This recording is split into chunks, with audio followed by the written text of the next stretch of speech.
नमस्कार भाग्यदर्शन कार्यक्रम को आपण मानक बहुत बहुत स्वागत करुच्ची जशस्वी प्रज्ञा। आज आम कथा कुंभ राशि व्यक्ति मानक पई राहु केतु चलन किभଳି रहिबो। आपणक पई राहु चलन आपणकर लग्न को आसीबे। राहु शनिंकर या मूल त्रिकोण घर एवं राहुंकर मध्य ए जगह शुभ फल देइथांती। राहु लग्न रे रहिबे, सप्तम रे आपणकर केतु रहिबे। फर्स्ट जिंस आपणकर पार्टनर ऊपर रहुची कथा। आपणकर हेल्थ रो केयर नेबे।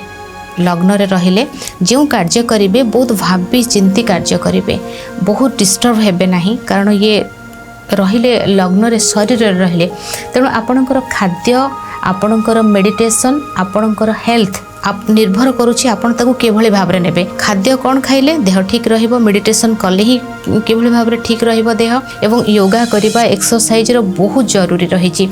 कोनोसी निष्पत्ति नेबा पूर्वरु आपण भाबी चिंती की 2-5 थर भाबिकी निष्पत्ति नेबे। बहुत जल्दी जल्दी किसी निष्पत्ति नेबे नहीं। स्वास्थ्यगत समस्या किसी देखा दे पारे लग्न रे जेहेतु शरीर रहिले एवं कोनोसी डिसीजन नेबारे जेमति भूल न करंती, निज ऊपर संपूर्ण भाव में फोकस करिवे। बहुत पॉजिटिव वे रे प्राणायाम करिवे, योगा करिवे, खाद्य ऊपर गुरुत्व देवे।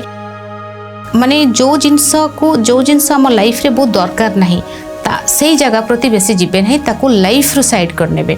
आ गोटे पार्ट कथा होची आपणकर बिजनेस जदि आपण करूछंती तो बिजनेस को पेशेंस रखिबार अछि। बिजनेस ऊपर बहुत पेशेंस रखिबे।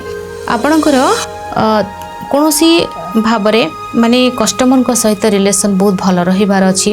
कोनोसी जगह रू जिंस आनिबा तार जदि टैक्स जीएसटी आकु सब ठीक भाव में ताकू कैरी करिबा, ताकू क्लीन करिबा, या ऊपर मध्य नजर रखिबे। दाम्पत्य जीवन को ठीक भाव में गढ़ी नेबा पई चाहिए। कारण सप्तम स्थान को जो केतु आसीबे, सप्तम होची आपनकर पार्टनर घर। केतु होचंती कईंची जेतेबेले गोटे कपड़ा काटे तो 2 खंड पूरा कर दिए। तो 7th हाउस रो केतु जेहेतु एमाने कपल, एमाने 2 जन जाक अलग अलग होके अच्छी, तो सेतेबेले कपल घर कोटा 7th घर।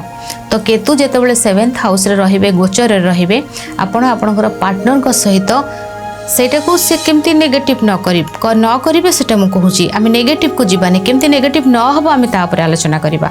तो आपणकर पार्टनर को आपण बहुत केयर करिवे, तांको टाइम देबे, तांको कथा सुनिबे, एवं जोट जति केतेबेले मन मालिन हो जिवो बुझाबणा को ठीक रखिबे।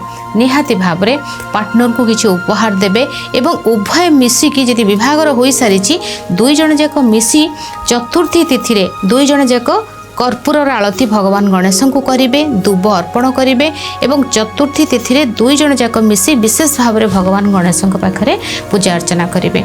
आज समय हो जाइछि। भाग्यदर्शन कार्यक्रम को एठी रखुछि। विदाय नउछि। नमस्कार।